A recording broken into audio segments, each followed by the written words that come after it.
ആകാശവാണി കോഴിക്കോട്.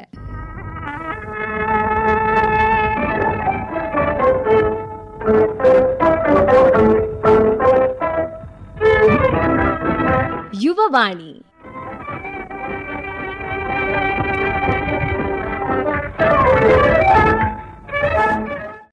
ഇന്ന് യുവവാണിയിൽ ആദ്യം tech bytes.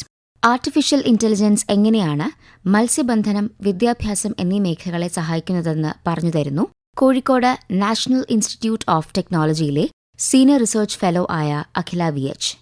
നമസ്കാരം. ഏത് മേഖലയിലാണ് AI ഹെൽപ്ഫുൾ ആവുന്നത് എന്നാണ് പിന്നെയും നോക്കിക്കൊണ്ടിരിക്കുന്നത്. നമുക്ക് ഒരു ഉദാഹരണത്തിന് ഫിഷറീസ് എടുക്കാം. AI four fisherman. സോ നമ്മളുടെ കേരളത്തിൽ നമുക്ക് ഫിഷറീസ് ഒരു ബാക്ക് ബോൺ പോലെ നമുക്ക് സപ്പോർട്ട് ചെയ്യുന്നതാണ്. നമ്മളുടെ പക്ഷേ എക്സിസ്റ്റിംഗ് ആയിട്ടുള്ള ഒരു സിസ്റ്റത്തിൽ നമ്മളുടെ കടലിൽ ഒരുപാട് ചലഞ്ചസ് ഉണ്ട്. നമ്മളുടെ ഇവിടെ വെതർ പ്രെഡിക്റ്റബിൾ അല്ല. പിന്നെ ഫിഷ് സ്റ്റോക്ക് ഡിക്ലൈൻ ഉണ്ട്, ഓവർ ഫിഷിംഗ് ഉണ്ട്, ഫ്യൂവൽ വേസ്റ്റേജ് ഉണ്ട്, സേഫ്റ്റി റിസ്ക് ഉണ്ട് ഡീപ് സീ പോകുന്ന സമയത്ത്. ഇതെല്ലാം അഡ്രസ്സ് ചെയ്യാൻ നമുക്ക് AI വളരെ എഫിഷ്യൻ്റ് ആയിട്ട് യൂസ് ചെയ്യാൻ പറ്റും. ഇതിന് AI നമുക്ക് എങ്ങനെ ഹെൽപ്ഫുൾ ആവുമെന്ന് നമുക്ക് നോക്കാം. ആദ്യമായിട്ട് AI അസിസ്റ്റഡ് ഫിഷ് ഫൈൻഡിങ് അല്ലെങ്കിൽ AI ഉപയോഗിച്ച് എങ്ങനെ നമുക്ക് മീനിനെ കണ്ടുപിടിക്കാമെന്ന് നോക്കാം. സോ നമുക്ക് സോണാർ ആൻഡ് ബേസിക് ആയിട്ടുള്ള കുറച്ച് മെഷീൻ ലേണിംഗ് അൽഗോരിതം യൂസ് ചെയ്ത് സീയിൽ എവിടെയാണ് ഫിഷ് ഉള്ളതെന്ന് നമുക്ക് അക്യുറേറ്റ് ആയിട്ട് നമുക്ക് കണ്ടുപിടിക്കാൻ പറ്റും. ഇതുകൊണ്ട് നമുക്ക് ഉണ്ടാവുന്ന ഗുണം എന്താണ്? നമ്മളുടെ ആദ്യം പറഞ്ഞ ബേസിക് ആയിട്ടുള്ള ഫ്യൂവൽ കൺസംഷൻ അത് നമുക്ക് ഒരുപാട് കുറയ്ക്കാൻ പറ്റും. പിന്നെ ഇന്ന ഭാഗത്താണ് നമുക്ക് ഫിഷ് ഉള്ളത് നമുക്ക് എഫക്റ്റീവായിട്ട് കണ്ടുപിടിക്കാം. അടുത്തത് സ്മാർട്ട് നെറ്റ്സ് യൂസ് ചെയ്യാം. നമ്മൾ ഉപയോഗിക്കുന്ന നെറ്റിൻ്റെ കൂടെ സെൻസേഴ്സ് വെച്ച് കഴിഞ്ഞാൽ നമുക്ക് ഫിഷിൻ്റെ പ്രസൻസ് കറക്റ്റായി ഡിറ്റക്ട് ചെയ്ത് കറക്റ്റ് സമയത്ത് അത് ഡിപ്ലോയ് ചെയ്താൽ വളരെ കുറഞ്ഞ എഫേർട്ടിൽ കുറഞ്ഞ ഫ്യൂവലിൽ കൂടുതൽ ഫിഷിംഗ് പോസിബിൾ ആയിരിക്കും. അടുത്തത് AI ബേസ്ഡ് പ്രഡിക്റ്റീവ് അനാലിസിസ്. ഇപ്പോൾ നമ്മളുടെ സാറ്റലൈറ്റ് ഡാറ്റ ഉണ്ട്, ഓഷ്യൻ ടെമ്പറേച്ചേഴ്സ് ഉണ്ട്, പിന്നെ മൈഗ്രേഷൻ പാറ്റേൺസ് ഉണ്ട്. ഇതെല്ലാം AIക്ക് ഡിറ്റക്ട് ചെയ്യാൻ പറ്റും. സോ ഇങ്ങനത്തെ എല്ലാ ഇൻഫർമേഷനിൽ ട്രെയിൻഡ് ആയിട്ടുള്ള ഒരു മോഡലിലേക്ക് ബേസിക് ആയിട്ട് ഒരു പ്രഡിക്ഷൻ പറഞ്ഞു തരാൻ പറ്റും. That may be let's say AI പറയുകയാണ് നെക്സ്റ്റ് വീക്കിൽ സാധാരണ മൂവ്മെൻറ്റ് അല്ലെങ്കിൽ എന്തെങ്കിലും ഒരു മൂവ്മെൻറ്റ് ടുവേർഡ്സ് നോർത്ത്, അപ്പം നോർത്തിലേക്കുള്ള മൂവ്മെൻ്റ് ആണ് കൂടുതലെന്ന് പറഞ്ഞാൽ അതിനനുസരിച്ച് ഫിഷർമാനിന് സ്മാർട്ടായിട്ട് ഡിസിഷൻസ് എടുക്കാൻ പറ്റും. പിന്നെ ഇൻ കേസ് എന്തെങ്കിലും ഒരു സ്ട്രോങ് വേവ് കറണ്ട് വരുന്നുണ്ട്, അത് വെസ്റ്റേൺ കോസ്റ്റിലാണ് വരാൻ പോകുന്നത് എന്നുള്ളൊരു ഇൻഫർമേഷൻ ഉണ്ടെങ്കിൽ അവർക്ക് ലൈഫ് സേവ് ചെയ്യാനും റിസ്ക് കുറയ്ക്കാനും പറ്റും. സോ ഇതെല്ലാം വേറൊരു വേ ആണ് AI നമ്മളെ ഹെൽപ്പ് ചെയ്യുന്നത്. ഇതെല്ലാം നമ്മൾ ഉപയോഗിക്കാൻ എങ്ങനെ നമുക്ക് നെക്സ്റ്റ് ജനറേഷനിലേക്ക് പാസ് ചെയ്യാം, അല്ലെങ്കിൽ ഇപ്പോഴത്തെ ജനറേഷൻ അതെങ്ങനെ യൂസ് ചെയ്യാം, അതിന് ബേസ്ഡ് ആയിട്ടുള്ള ഒരു ബേസിക് ട്രെയിനിങ് കിട്ടിയാൽ മതി. ഒരു AI ടൂളിൽ എങ്ങനെ ഓപ്പറേറ്റ് ചെയ്യാം. നമ്മളുടെ എല്ലാവരുടെ അടുത്തും ഇപ്പോൾ ഫോണുണ്ട്. ഒരു ഫോൺ എടുത്ത് 1-2 ക്ലിക്കിൽ നമുക്ക് ഈ എല്ലാ ഇൻഫർമേഷൻസും മനസ്സിലാക്കാനും കാണാനും അറിയാനും പറ്റും. സോ നമുക്കൊരു AI ടൂൾ എങ്ങനെ ഉപയോഗിക്കാൻ 4 ക്ലിക്കിൽ നമുക്ക് മനസ്സിലാക്കാൻ പറ്റും. നമുക്കതിൻ്റെ ബേസിക് ആയിട്ടുള്ള എല്ലാ ഇൻഫർമേഷൻസും എങ്ങനെ പാസ് ചെയ്ത് കഴിഞ്ഞാൽ ഈ ഫിഷറീസിനെ എങ്ങനെ ഹെൽപ്ഫുൾ ആക്കാം എന്ന് നമുക്ക് അങ്ങനെ ഒരു ആപ്ലിക്കേഷൻ ബിൽഡ് ചെയ്യാവുന്നതാണ്. ഇതും നമ്മൾ പറഞ്ഞു വരുമ്പോൾ ഇതിന് നമുക്ക് ഒരുപാട് ജോബ് ഓപ്പർച്യൂണിറ്റീസ് ഉണ്ടാക്കാം. ഈ പറഞ്ഞ എല്ലാ മേഖലയിലെയും നമ്മൾ NHAIയുടെ പ്രോജക്റ്റ് പറഞ്ഞതുപോലെ തന്നെ ഇതിലുള്ള എല്ലാ മേഖലയിലും നമുക്ക് ഒരു ജോബ് ക്രിയേഷൻ ഉണ്ടാവുന്നുണ്ട്. AI എക്യുപ്മെൻറ്റ് ഓപ്പറേറ്റേഴ്സ് ബോട്ടിൽ അങ്ങനെ ഒരു AI എക്യുപ്മെൻറ്റ് ഓപ്പറേറ്റർ നമുക്ക് ബോട്ടിൽ ക്രിയേറ്റ് ചെയ്യാം. പിന്നെ സോണാർ ഡാറ്റ ഇൻ്റർപ്രിട്ടേഷനൊരു ജോബ് ക്രിയേറ്റ് ചെയ്യാം. ഫിഷ് സ്റ്റോക്ക് അനാലിസിസിനൊരു ജോബ് ക്രിയേറ്റ് ചെയ്യാം. ഒരു സസ്റ്റൈനബിൾ ഫിഷിംഗ് അഡ്വൈസറിക്ക് ഒരു ജോബ് ക്രിയേറ്റ് ചെയ്യാം. പിന്നെ ഒരു സ്മാർട്ട് ഗിയർ ടെക്നീഷ്യൻസ് അങ്ങനെ ഒരു ജോബ് ക്രിയേറ്റ് ചെയ്യാം. പിന്നെ ഒരു AI based supply chain quality controllers അതും നമുക്ക് ക്രിയേറ്റ് ചെയ്യാം. ട്രഡീഷണൽ ലൈഫ് സ്റ്റൈലിൽ നിന്ന് മാറി നമുക്ക് കുറച്ചും കൂടി എല്ലാ മേഖലയിലും അഡ്വാൻസ്ഡ് ആയിട്ടുള്ള ടെക്നോളജി യൂസ് ചെയ്ത് ഒരുപാട് ജോബ് ഓപ്പർച്യൂണിറ്റീസും നമുക്ക് ക്രിയേറ്റ് ചെയ്യാവുന്നതാണ്. ഇതാണ് അടുത്തൊരു മേഖല in which AI was quite helpful. ഇനി AI ഇൻ എഡ്യൂക്കേഷൻ നോക്കാം. AI in education. So AI in education എന്ന് പറയുമ്പോൾ നമുക്ക് ഇപ്പം നമ്മൾ കാണുന്ന ട്രെൻഡ്സ് ഇസ് ക്വൈറ്റ് ഡിഫറെൻറ്റ് അല്ലേ? നമ്മൾ പേഴ്സണലൈസ്ഡ് ലേണിംഗ് എന്നുള്ളൊരു ഐഡിയയിലേക്ക് വന്നിട്ടുണ്ട്. നമ്മൾ എടുത്തു നോക്കുമ്പോൾ let's say A child starting it's life towards learning. ഓരോ കുട്ടിയും അതിൻ്റെ learning capabilities and style is different. അപ്പോൾ AI ബേസ്ഡ് ആയിട്ടുള്ള ടൂൾസ് ഇപ്പോൾ ഓരോ കുട്ടിക്കും കൺഫൈൻഡ് ആയിട്ട് നമുക്ക് ഡെവലപ്പ് ചെയ്യാൻ പറ്റുന്നതാണ്. ഒരു എക്സാമ്പിൾ എടുത്ത് നോക്കിയാൽ ചില കുട്ടികൾ മാത്സിൽ വളരെ സ്പീഡിൽ കാൽക്കുലേറ്റ് ചെയ്യും. ചിലവരുടെ English pronunciation is too good. ചില ആൾക്കാർക്ക് വിഷ്വൽ ലേണിംഗ് മോഡ്സ് ആണ് ബെറ്റർ. ചിലവർക്ക് എഴുതി പഠിച്ചാലാണ് ബെറ്റർ. ഇങ്ങനത്തെ ഒരു സെറ്റ് ഓഫ് സ്റ്റുഡൻസിനെ ഒരു ടീച്ചർക്ക് ഒരു ക്ലാസ്സിൽ കൊടുക്കുമ്പോൾ ആ ഓരോ കുട്ടിയെയും അനലൈസ് ചെയ്ത് ആ കുട്ടിക്ക് വേണ്ടി 1-to-1 ഒരു ടീച്ചർക്ക് ഒരു സിംഗിൾ ക്ലാസ്സിൽ പെർഫോം ചെയ്യാൻ ബുദ്ധിമുട്ടായിരിക്കും. ഇങ്ങനെയൊരു സിറ്റുവേഷൻ വരുമ്പോൾ AI നമുക്ക് ഒരുപാട് ഹെൽപ്ഫുൾ ആയിരിക്കും. AI ടീച്ചറിനെ റീപ്ലേസ് ചെയ്യല്ല, ഓരോ കുട്ടീനെയും 1-on-1 ആയിട്ട് അഡ്രസ്സ് ചെയ്യാൻ വേണ്ടി AI ടീച്ചറിനെ അസിസ്റ്റ് ചെയ്യുകയാണ് ചെയ്യുന്നത്. So this is another area in which AI is helpful for us.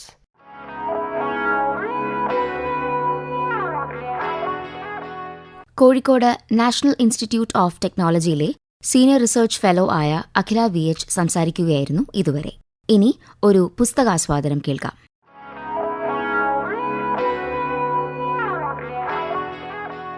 Malayali വായനക്കാർക്കിടയിൽ വളരെ പെട്ടെന്ന് സ്വീകാര്യത നേടിയ നോവലാണ് R. രാജശ്രീ രചിച്ച കല്യാണി എന്നും ദാക്ഷായണി എന്നും പേരായ 2 സ്ത്രീകളുടെ കഥ. ഫേസ്ബുക്കിലൂടെ എഴുതി തുടങ്ങി പിന്നീട് പുനർവിന്യസിക്കപ്പെട്ട ആദ്യ നോവൽ എന്ന വിശേഷണവും ഇതിനു തന്നെയാണ്. 2021 കേരള സാഹിത്യ അക്കാദമി അവാർഡും ലഭിച്ച ഈ കൃതിയുടെ ആസ്വാദനമാണ് ഇന്ന് യുവവാണിയിൽ. ആസ്വാദനം എഴുതി അവതരിപ്പിക്കുന്നത് അനഘ N. സ്ത്രീജീവിതത്തിന്റെ സങ്കീർണതകളും പ്രതിസന്ധികളും മുഖ്യ വിഷയങ്ങളാക്കി എഴുതപ്പെട്ട നോവലാണ് R. രാജശ്രീയുടെ കല്യാണിയെന്നും ദാക്ഷായണിയെന്നും പേരായ 2 സ്ത്രീകളുടെ കഥ. 70ഓളം അധ്യായങ്ങളായി ഫേസ്ബുക്കിൽ പ്രസിദ്ധീകരിക്കപ്പെട്ട ഈ നോവലിന്മേൽ നിരവധി ചർച്ചകളും സംവാദങ്ങളും നടന്നിട്ടുണ്ട്. സ്ത്രൈണ ജീവിതസ്ഥലികളെ ആവിഷ്കരിക്കാൻ നോവൽ ഉപയോഗിച്ചിരിക്കുന്ന ഭാഷയും ആഖ്യാനത്തിന്റെ ഘടനയുമാണ് നോവലിനെ വ്യത്യസ്തമാക്കുന്നത്.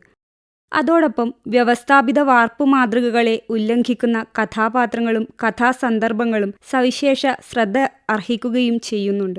ജീവിതം പങ്കിടുകയും തളർന്നു പോകുമ്പോൾ പരസ്പരം കരുത്താകുകയും ചെയ്യുന്ന സ്ത്രീ സൗഹൃദങ്ങളുടെ ലോകത്തെയാണ് നോവൽ മുന്നോട്ട് വയ്ക്കുന്നത്. കല്യാണിയുടെയും ദാക്ഷായണിയുടെയും ജീവിത സന്ദർഭങ്ങളിലൂടെയാണ് നോവൽ പരിണമിക്കുന്നത്. എങ്കിലും വ്യതിരിക്തരായ നിരവധി കഥാപാത്രങ്ങളെ നോവൽ അതിൻ്റെ അടരുകളിൽ ചേർത്തു വയ്ക്കുന്നുണ്ട്. അതിൽ നല്ലൊരു ശതമാനവും സ്ത്രീകൾ തന്നെയാണ്. നോവൽ ഭാഷണത്തിന്റെ കേന്ദ്രസ്ഥാനത്ത് വരുന്ന പുരുഷ കഥാപാത്രങ്ങൾക്കൊന്നും തന്നെ പേരുകളില്ല എന്നതും ശ്രദ്ധേയമാണ്. അവർ പിതൃകേന്ദ്രീകൃത സാമൂഹിക വ്യവസ്ഥയുടെ പ്രതിനിധാനങ്ങളായാണ് നോവലിൽ വർത്തിക്കുന്നത്. കല്യാണിക്കും ദാക്ഷായണിക്കും പുറമെ നാരായണൻ, ചേയിക്കുട്ടി, ലക്ഷ്മണൻ, ആണിക്കാരൻ, കുഞ്ഞിപ്പെണ്ണ്, ചിത്രസേനൻ, അബൂബക്കർ, കൈശുമ്മ, പശുക്കൾ, ദേവതാസങ്കല്പങ്ങൾ, മരിച്ചുപോയവർ, യക്ഷി തുടങ്ങി നിരവധി കഥാപാത്രങ്ങളെ ഉൾക്കൊള്ളുന്ന ഒരു ദേശഭൂപടമാണ് എഴുത്തിലൂടെ നിർമ്മിക്കപ്പെട്ടിട്ടുള്ളത്. പഴയങ്ങാടി, കല്യാശ്ശേരി, കണ്ണപുരം, പറശ്ശിനിക്കടവ്, പയ്യന്നൂർ ദേശങ്ങളുടെ വാമൊഴിയാണ് നോവലിൽ പ്രധാനമായും സ്വീകരിച്ചിരിക്കുന്നത്. നാട്ടുഭാഷ എക്കാലത്തെയും പോലെ പ്രതിരോധത്തിന്റെ ചിഹ്നമായി നോവലിൽ പ്രത്യക്ഷപ്പെടുന്നു. എശല്, തുക്കിച്ചി, ഒയലിച്ച, ഈറ്റള്, ചെപ്പിയാട്ടീറ്റ് തുടങ്ങിയ പ്രാദേശിക പ്രയോഗങ്ങളുടെയും മിത്തുകളുടെയും സമ്പന്നത നോവലിനുണ്ട്.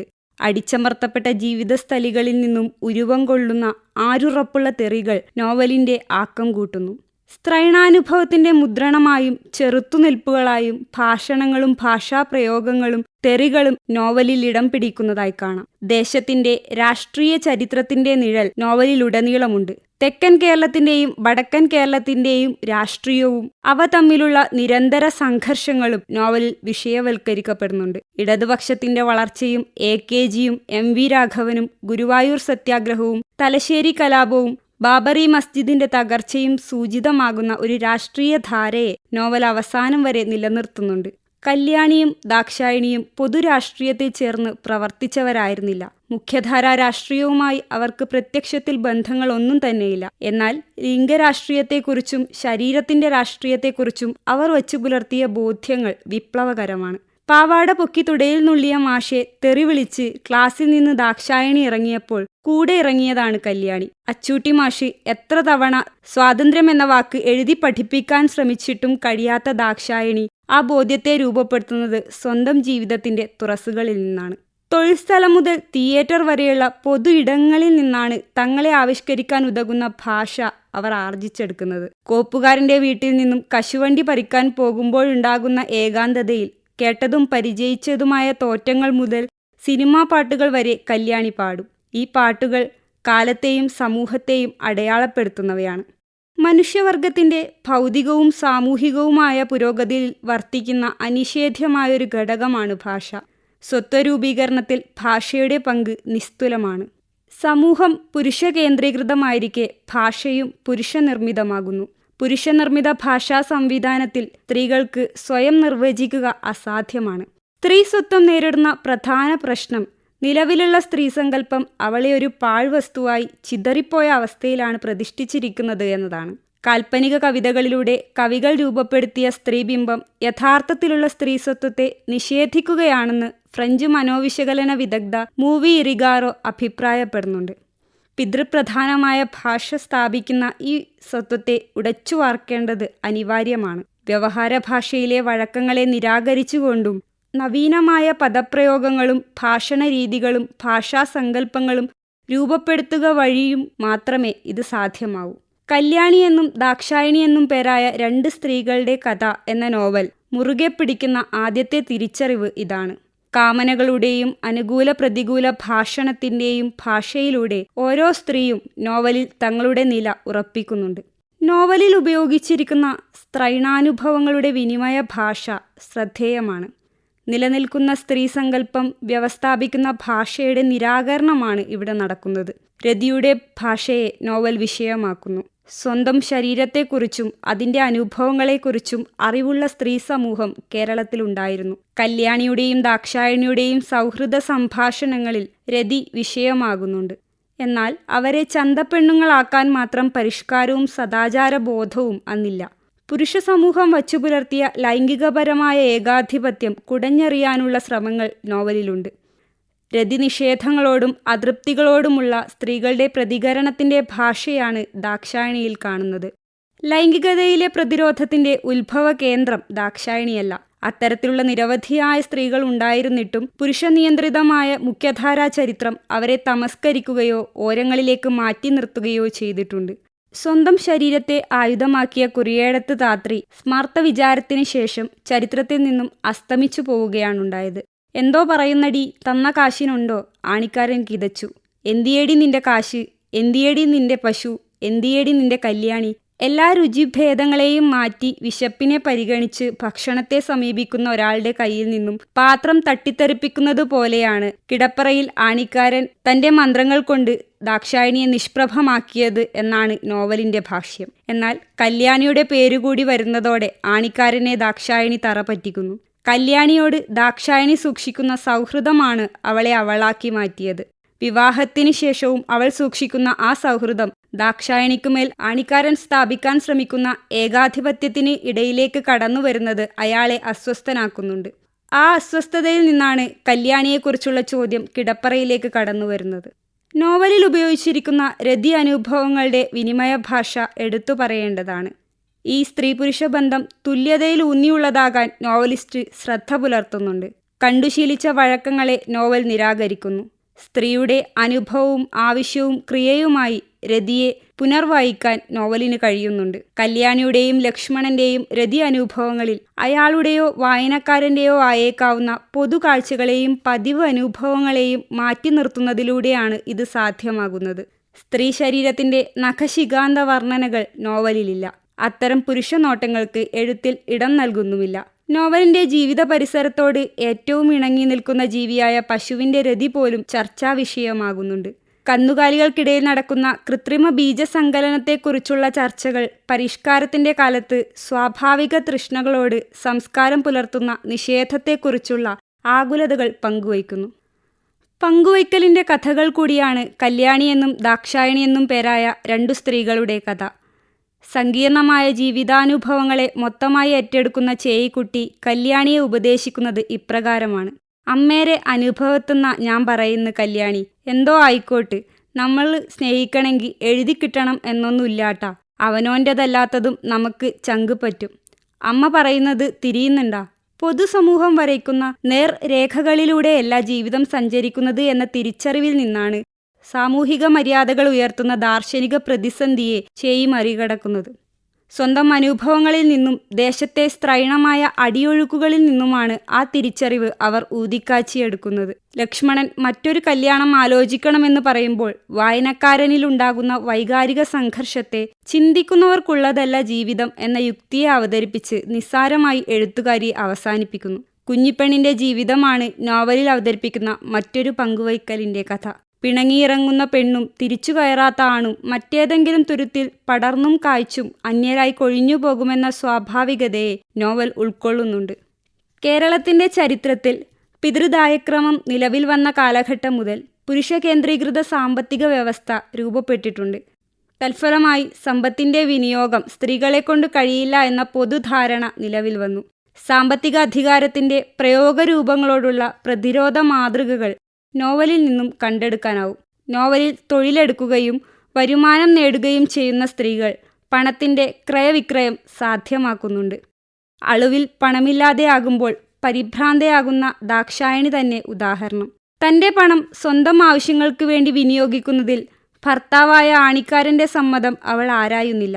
ആണിക്കാരനും ദാക്ഷായണിയും തമ്മിലുള്ള എല്ലാ സംഘർഷങ്ങളും ചെന്നുമുട്ടുന്നത് ദാക്ഷായണിയുടെ വരുമാനത്തിന്മേലാണ്.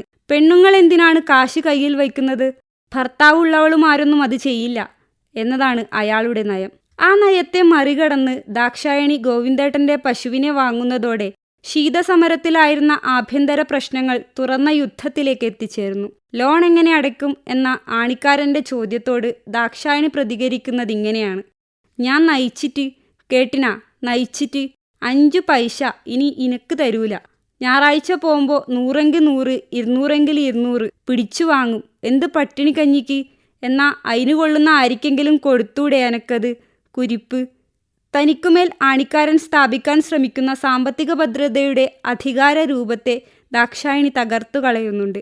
അതോടുകൂടി ആണിക്കാരൻ പതറിപ്പോവുകയാണ്.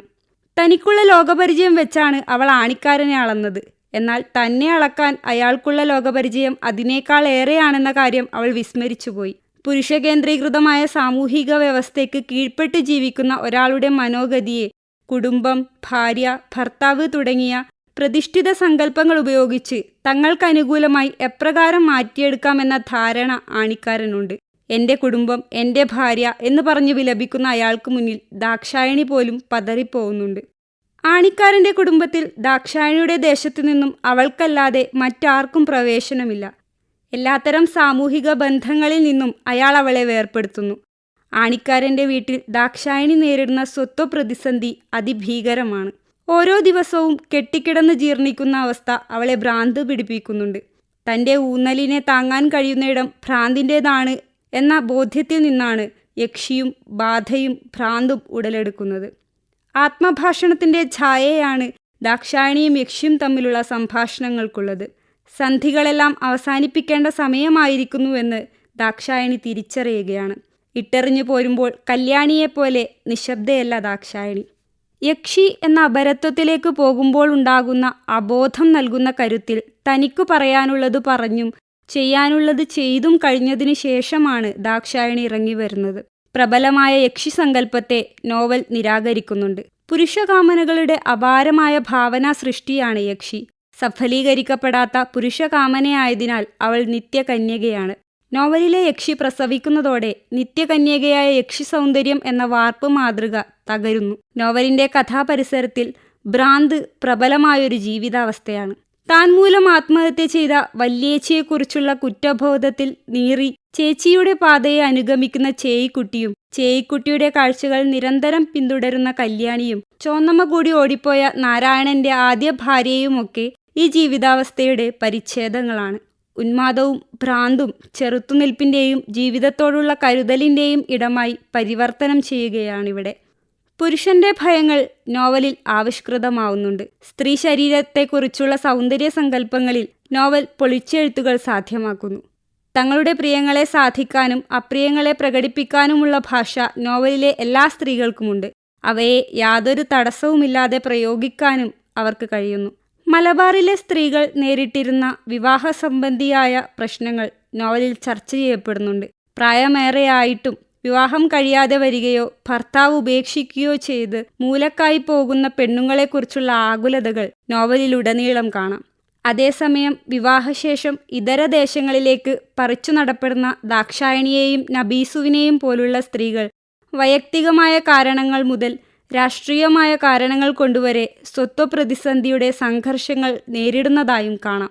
സാമൂഹിക വ്യവസ്ഥ എപ്രകാരം വിവാഹത്തെ ഒരു ജീവിത പ്രതിസന്ധിയായി പരിവർത്തനം ചെയ്യുന്നുവെന്ന് എഴുത്തുകാരി അന്വേഷിക്കുന്നുണ്ട്. ഓരോ കാലഘട്ടത്തിലും സമൂഹം രൂപപ്പെടുത്തുന്ന ആദർശ സ്ത്രീ സങ്കല്പങ്ങളുടെ നിരാകരണമാണ് നോവൽ സാധ്യമാക്കുന്നത്. ചരിത്രം അരികുവൽക്കരിച്ച സ്ത്രീകളെ നോവൽ മുഖ്യധാരയിലേക്ക് കൊണ്ടുവരുന്നു. പുരുഷ കേന്ദ്രീകൃത സാമ്പത്തിക വ്യവസ്ഥ നോവലിൽ ചോദ്യം ചെയ്യപ്പെടുന്നുണ്ട്. സ്ത്രീകൾക്കിടയിൽ നല്ല സ്ത്രീകളെന്നും ചീത്ത സ്ത്രീകളെന്നുമുള്ള ദ്വന്ദ്വത്തെ നിലനിർത്താൻ കാലങ്ങളായി സമൂഹം നടത്തിവന്ന ശ്രമങ്ങളുടെ പരാജയ പ്രഖ്യാപനം കൂടിയാണ് കല്യാണിയെന്നും ദാക്ഷായണിയെന്നും പേരായ രണ്ടു സ്ത്രീകളുടെ കഥ.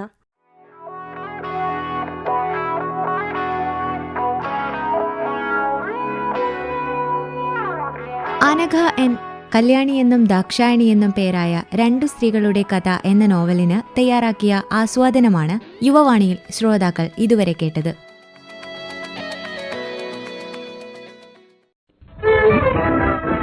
യുവവാണി സമാപിക്കുന്നു.